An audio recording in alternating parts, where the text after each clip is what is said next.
Welcome to Local Issues. My name is Irving Steel, and I am the host today.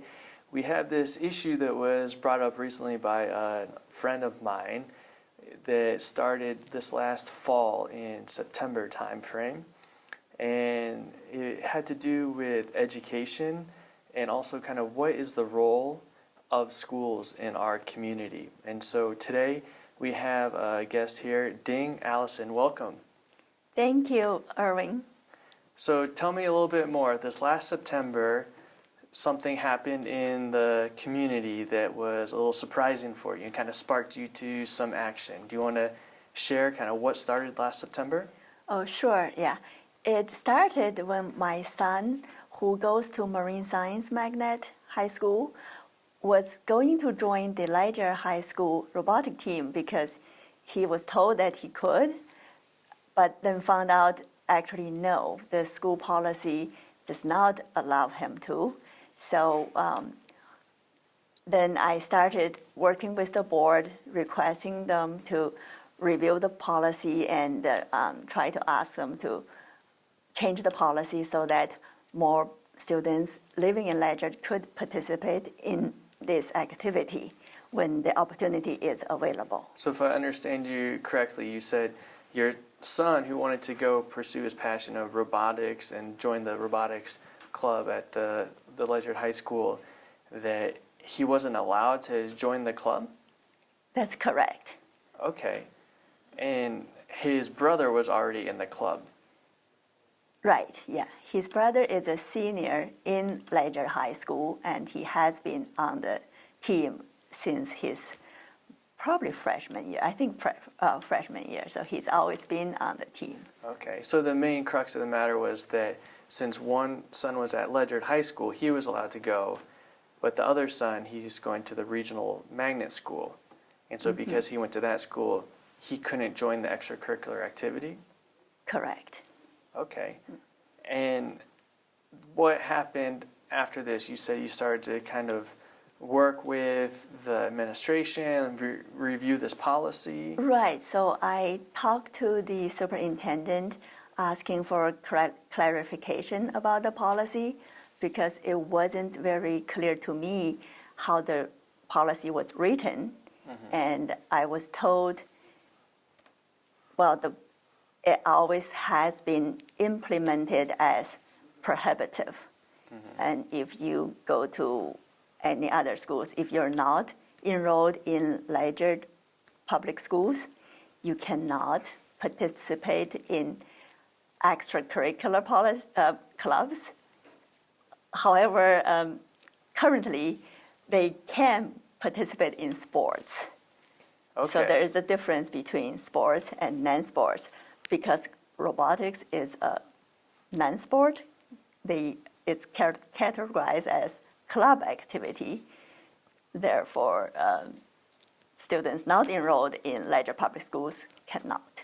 That's how they always been.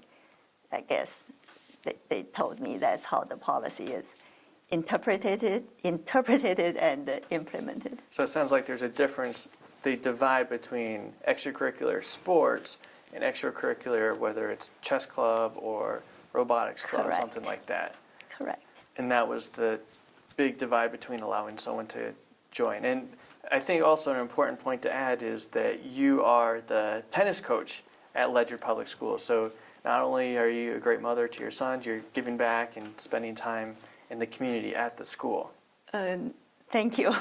Yeah, I started coaching the boys tennis team last year because they are in a last-minute need of a coach. For a very sad reason.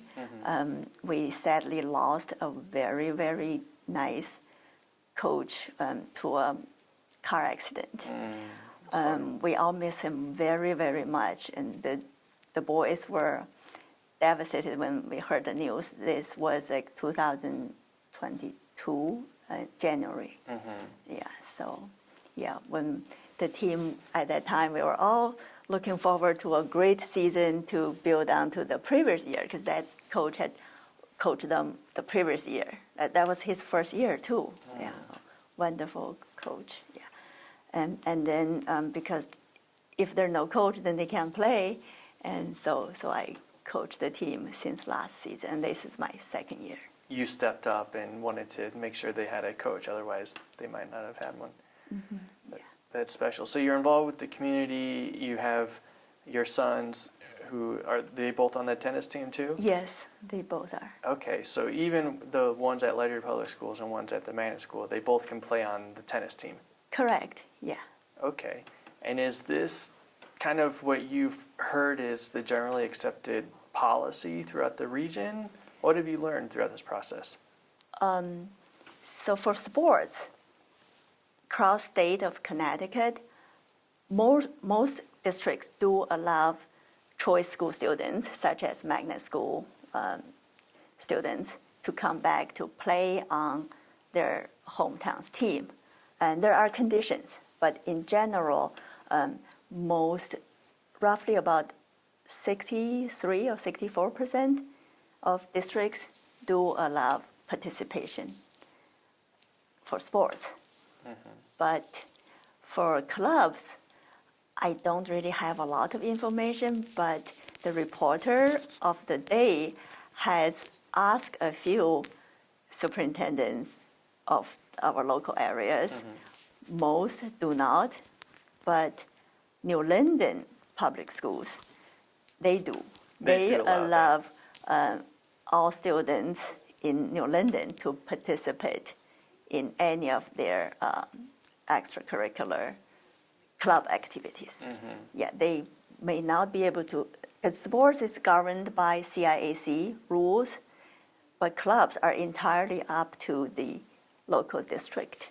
Okay, district by district choice. Right, it's really entirely the district's choice. Gotcha. For clubs. Gotcha. And for these different clubs, it is dictated just by that specific school district. So even you live in Ledyard, you have a house there, you pay taxes there for the education. Even with that, if one of your children goes to outside a choice school, they're not allowed to be in the extracurricular activities. That is the current case in Ledyard. Okay. And you mentioned the day. Can you share some more? After this transpired this last September, you met with some people, and then the media, the local newspaper, The Day, started to write about this. Is that right? Yes.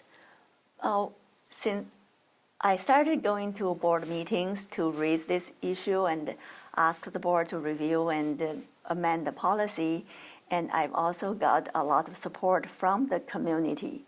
And I have had people from, just citizens from Ledyard going to the board meetings to speak in support. Mm-hmm. And I started an online petition, and so far I've got over 350 Ledyard residents. Over 350 signatures on the petition. Yes. That's right now. I think maybe back in February I had 200 something. And that's when the Day reporter interviewed me, and she wrote an article about the issue. Mm-hmm. And the crux of the issue is kind of what is that role of the school in the community? Is that kind of what you're pushing towards? Exactly. And I just feel like public schools should provide educational services to the public to their best ability. Mm-hmm. Of course, we're not asking them to do something beyond their ability. If they can't do it due to resource constraints or finance or availability of mentors or advisors, of course, we're not asking any of that. The issue here is there is an opportunity readily available. It is a very... the club's already existing. The club already existing, and it's a very small team.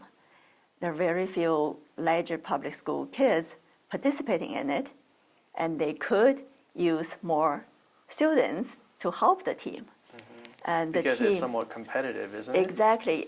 Robotics is a competitive activity, and there is like state competition or district competition and national or world competition. There's world tournament. So it's a highly competitive activity. It shares a lot of characters, common characters with sports, even though CIAC does not list it as a sport, but it does share a lot of common characters. And having one additional or a few additional people on that robotics team, are there additional costs for each student? No, because the team has to pay a registration fee as a team. But having more students on the team does not incur any extra cost. In fact, it would really help the team because if you have more people, more students, there are more people who can do the work, who can fundraise. It's a big deal to raise funds for robotic teams because it is an expensive activity, and so more people can raise fund. That'll be a big help, and help to build the robot and to do everything they need to do. So the team really would like to have more students. That's why many of the team members, students, and mentors, and some parents of the team members went to the meetings, board meetings, to speak, to support. All to support this issue. Right, exactly, yeah. And I just feel like as a public school, they really should support the education of the whole community, not necessarily only limited to the students who are enrolled in the public school.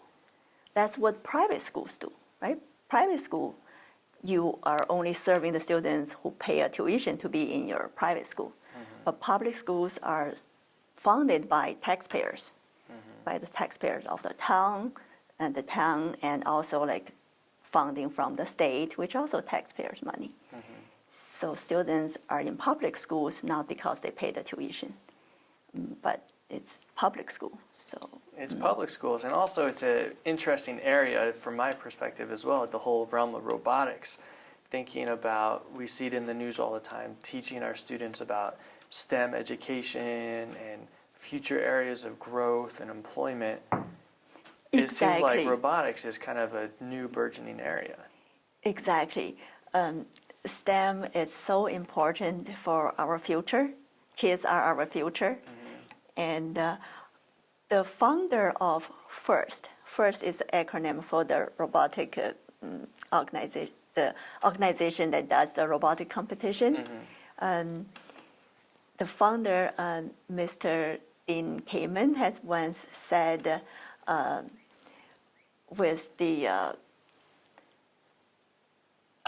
robotics, is the thing is different from sports is everyone can turn pro. I'm not sure if you Everyone can what? Can turn pro. Oh, everyone can turn pro. Yeah. Okay. So it's really an interesting comment because for sports, of course, sports are great. My kids do sport. I encourage everyone, and I coach a sport. It's great for kids' development, character, and the teamwork, everything. Yeah, right.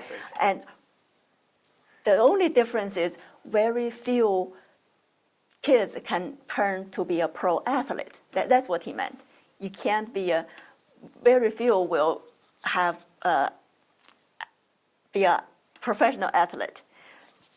But in STEM, like if you get a job in STEM, that's what he meant. I just think it's a nice comment. Oh, definitely. A lot of people can have a job, a career in STEM, and so you are a professional. You'll be a professional engineer or programmer or whatnot. Yeah, so it's really will have a huge impact in people's life and career. Yeah. And especially the fact that it sounds like your son's interested in this area, so he has that interest, that passion that can lead you down a professional career. Yeah. And the situation now, it almost feels like there's becoming walls between the schools. Is that kind of what you're feeling? Yeah, I just feel like, so there's the local public schools, and now there are the public choice schools. Like the state helped to establish the magnet schools and some other choice schools. They're both in the same Connecticut public school systems. Why can't they help each other for the better education of our kids? In terms of after-school programs, these are activities that occur after school. Why do we have to operate in isolation? What is wrong with having a kid who goes to a choice school, participate in a club that the local district has offered? So the club is already there, not asking for anything extra, not taking away a spot, not taking it away from any students who are enrolled in the public schools, in this case, larger public schools. We're not taking away anything. In fact, it would help the diversity, the interaction of kids with different educational experience, different learning. Like, it would be a win-win situation for everybody involved. So I'm kind of surprised, like, why the school board and the administrators are not interested to, like, in having this change happen, making this change happen. So, yeah. And especially due to the fact that if the magnet school that your younger son is going to, if they had a robotics club, then maybe it'd be easier just join the robotics club there, but they don't have a robotics team there. Oh, of course, yeah, that's, we forgot to say that up front, but obviously if they had one, he would just join there, we wouldn't have this issue. But I just want to mention that a robotic team is very difficult to start one. It just needs a lot of, it needs dedicated professional mentors, people who are experienced, really professional engineers to help build a robot. You have to build a robot to perform a specific task and compete. It's not easy. It's not like a club you just can say, hey, let's do it, we'll have one. It takes experience and skills and everything and facility. You have to have the right place. You have to have the place and the machines, the tools, and to do it. A small magnet school usually don't have that ability to have a robotic team. And in fact, many like full-scale public schools don't even have one. In the local area, there are only 5 teams. With 5 teams in the whole region. In our southeast region, yeah. And I remember you were saying something that these other teams are actively trying to recruit and have more people join their teams. Some teams are, just depends how the teams are set up. And some teams may be similar situation as Ledger High School. If it's a school program, they may have the same policy as Ledger's. I'm not sure of all of them, but it's school by school. Yeah, it's school by school, yeah. And so the point is, you mentioned that's good, you bring up this good point. This isn't a really Ledger unique issue.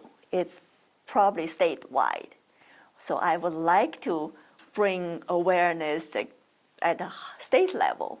Hopefully people who are in the position to make a difference can see this issue about the duties and roles of public schools. They exist to provide educational services to the public. If there is opportunity, let's make it available to as many kids as possible. Definitely, and that's one thing that helps, at least on a local level, to increase the real estate value of the houses in the town. Connecticut's known to be a very well-educated state with lots of amazing schools, so it kind of adds to all of that to have great extracurriculars and provide these learning opportunities. Right, yeah, exactly, yeah. because a robotic team is like a flagship program for STEM. So if your team win at high level, state or national level, it's a big deal. It's really would show up in the newspaper. Exactly. That I would was be thinking wonderful. Front page of the newspaper for these kind of Right, things. yeah, and if your school, it's good, then you attract more people moving to your town for your school. It's just will be a really, really good thing.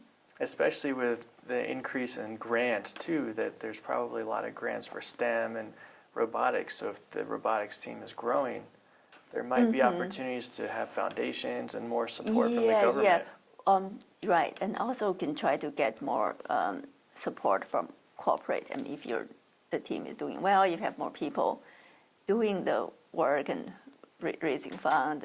So it will just help the team grow more, and that will help the school. Probably it will help attract more kids into the club too. Help more into the club and as part of, go ahead. Yeah, right now the participation rate in the robotic club is pretty low. Ledyard has roughly 800 students. There's only like 10 kids on the team, and 5 of them roughly are seniors. So next year we probably would have a very, very small team. So they need more numbers on the team. They do, yeah. So it'll be nice if they open it to kids who are interested, who lives in Ledyard. And in terms of logistics, there's no complication in terms of this club meets at lunchtime and there'd be no way to have your son go and other people who are interested go? The robotic team meets after school. So I'm sure there are other clubs in the school that will meet during the school day. So I think there should be criteria like what clubs are suitable to accept students who are not enrolled in the school. And you think it could go down to maybe the coach or the mentor of each? Right, yeah, group? that would be nice to give the club advisors the discretion to make their best judgment, because when there's a need, it'd be great to be able to, it'd be nice if they can do that. Because maybe this issue started last September just on your own specific family issue, but it sounds like it's really morphed and evolved into something much larger, thinking about educational opportunities for all students throughout the state of Connecticut. Right, yeah. So the story got started because my son's trying to join the team, but really now it's not about himself anymore. And even like from the first time I went to the meeting, I was asking the board to review the policy and change the policy. I have never asked for a singular exemption of my son because that's not fair. I mean, why would you do it for one kid? So it's not about one kid. Why don't we look at the policy and change the policy so that more students can participate? And this is definitely not a one case thing, because every year the school gets roughly a request for joining a club from either magnet school students or whatnot, students not enrolled in the school, in the Ledyard public schools. So it shows that it is an ongoing thing, it's a reoccurring thing, but it also shows that it's a small number, so it's not going to cause a huge burden. It's not opening a floodgate of anything. So it's an issue that affects a group of students, so I hope it gets looked at. Yeah, definitely. It's a local issue, but it has maybe even larger ramifications. Exactly, yeah. I believe it is a statewide issue. And what help can the community provide for you? If we have viewers watching, what might they be able to do to be in touch with you, support this cause if they're interested? Do you want to tell them about that? Sure. I feel like I've gotten a lot of support from Ledger residents already, and I would encourage them to talk to their friends, make help make the issue more be aware of the issue more, and if they can voice their opinion, make their opinion heard, make their voice heard. That would be nice. Mm-hmm. And also, people who live in our region, not necessarily Ledger, because it really I would love to hear from other districts, superintendents or board members, like about their opinion. That would be nice. So, yeah, I would like to hear more people giving input, especially people who in the education field, who are educators, who work with kids, and who want the best education of kids. Mm-hmm. Mm-hmm. Great. So, well, thank you so much for coming on and talking about the local issue today, and for all your community advocacy for your community, for your sons, for your family. And I hope our viewers are able to reach out to you and join if they're interested. So thanks for being on the show today. Thank you very much. My pleasure to be here.